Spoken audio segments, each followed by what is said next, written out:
بات کر لیجیے عدالتی فیصلے سے متعلق لاہور ہائی کورٹ کا فیصلہ قلعہ قومی اسمبلی کے 3 حلقوں پر لیگی امیدوار کامیاب قرار۔ سپریم کورٹ نے الیکشن کمیشن کا فیصلہ بحال کر دیا۔ عدالت نے 2-1 کی اکثریت سے فیصلہ سنایا۔ جسٹس عقیل عباسی نے فیصلے سے اختلاف کیا۔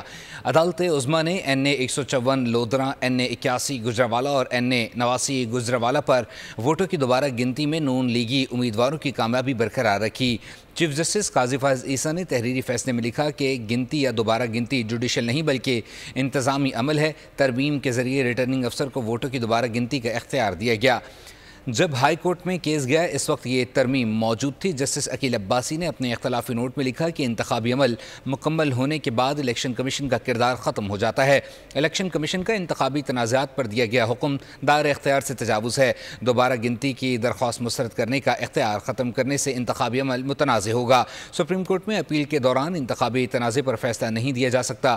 لاہور ہائی کورٹ کے فیصلے میں آئینی اور قانونی سقم نہیں کہ مداخلت کی جائے۔ سبسکرائب کریں اور بیل دبائیں تاکہ کوئی خبر رہ نہ جائے۔